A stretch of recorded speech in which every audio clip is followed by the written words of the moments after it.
Hey y'all, and welcome to my channel where I talk about the ways that you can live your most authentic life possible no matter who you are or where you come from. My name is Via, and today I'm going to be talking to you about one of my most favorite things in the world, which is how to have fun. Specifically, how introducing fun and play back into your life can help improve it. Research shows that humans are wired to play. In fact, in one of the books that I just read called Hidden Potential by Adam Grant, he says, play is not a frivolous activity. It's a source of joy and path to mastery. And he talks about how there are two forms of play.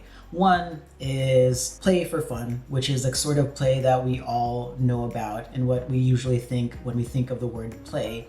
But the other form is deliberate play. And deliberate play just means that you are taking something that you have to do, but structuring it in a more playful way. One example that I have is recently I went to a workout class at a new gym. I didn't know anyone who was there. And when I walk in, it's just these huge guys and really muscly people looking really serious. Like no one was smiling. I'm like, what did I just walk into? But the trainer walks in and they're a fun looking person. They're wearing a tie-dye t-shirt and bright orange shorts. I'm like, okay, cool.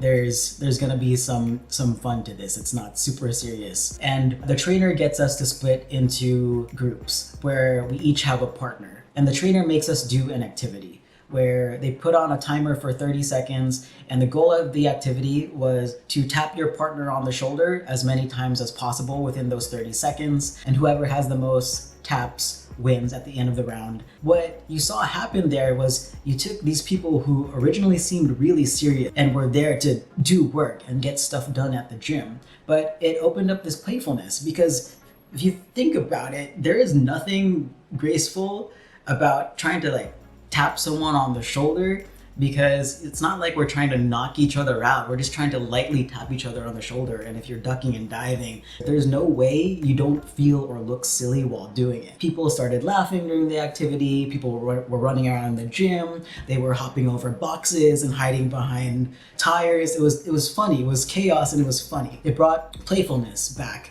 into the workout. And then once we were done with the activity, it turns out that the plan that the trainer had for the day was for us to all work on our agility, mobility, and spatial awareness. And if you think about what the trainer did there, is the trainer took skills around physical performance that could be tackled with a lot of intensity, but what they did was they introduced play into it, which in turn ended up letting people have a lot more fun with the workout and improve performance as well, because people weren't as focused on the outcomes and treating it like work. They were instead treating it like part of a process that they just had to go through, which helped them be really in the moment when the actual workout was happening. And I think that this is something that we forget as adults. I mean, cognitive psychologists have proven that play among children helps improve self-regulation skills, social skills, focusing on tasks. But since adults are just big kids, it's important for us to remember to reincorporate play into the things that we do in our daily lives. Even as adults, keeping life playful helps build our brains, helps maintain social connections, helps us self-regulate, helps us reduce stress, and most of all, helps us to remember to have fun. Because what is life if we suck all of the fun out of it? So play can also help us accomplish goals. Now that we know that there's a biological reason for play, let's talk about how it translates into how we work and goal achievement. So play has less to do with the technical skills of what you're doing and more about your attitude and mindset to it. So for example, if you are playing chess casually at home with a couple of your family members and friends, you're just treating it like a game. There are no stakes to it. You're just sort of hanging out and playing a game. But if you take the same game, chess, and you put it into the context of a tournament where people are vying for titles or trying to win chess grandmaster champion, then it becomes more serious. But it's still a game. It's just the context and the mindset that we have into those two different scenarios impact how we perform and how we perceive what we're doing. It's either work or it's fun. So really, playing is changing the context of a situation to make it less strenuous. So we're taking things that could be serious, but we are making it more lighthearted and fun for us to do. One great example of this is the marshmallow test. I think most of us have probably heard of the marshmallow test, but if you haven't, scientists took a bunch of kids and they put a marshmallow in front of them and they told the kids, we're gonna time you for a minute, and if you leave the marshmallow alone for that whole minute, then at the end of that minute, we're gonna give you 2 marshmallows.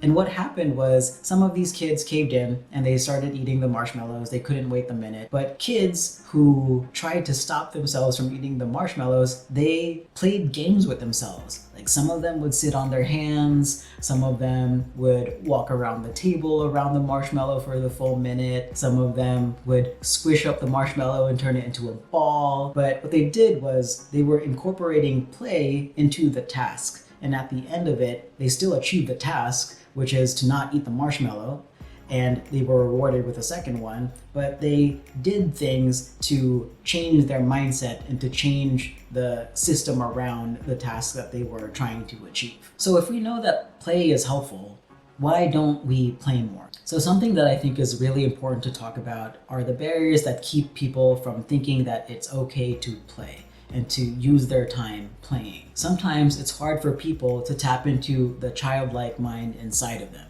and there are different reasons for this. Maybe you were made to grow up fast and you had to do more parenting for your parents than your parents did parenting on you.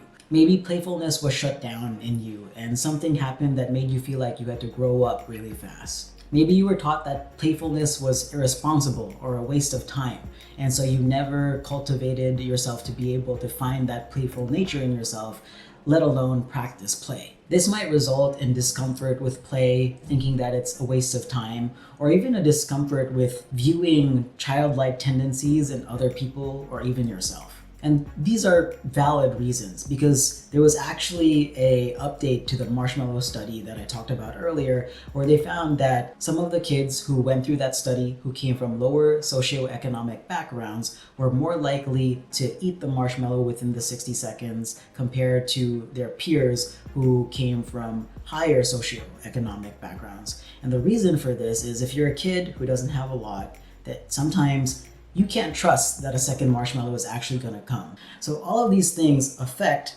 our approach to play. But since we know that play is necessary and it's helpful for our own stress levels and our relationships and our lives, how do we start to reintroduce play back in? The first thing I would say is spend time doing something that you truly enjoy. If you haven't been able to do that for a while, I highly suggest that you find a reason to have fun. Find something that you really like doing and don't feel guilty about taking the time to do it because you're doing it for yourself and you're doing it for your health. And in the end, it's going to help you in the long run. Also, I would just remind you that adults should not stop playing. Life is too short to not be having fun. You can find playfulness and joy in anything you're doing because, again, play is a change in attitude and mindset about the thing that's in front of us that influences the way that we tackle it.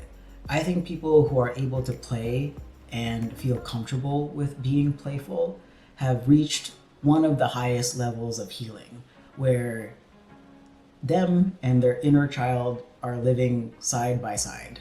There is no fight or pushing against whatever the personality or wants of that inner child is.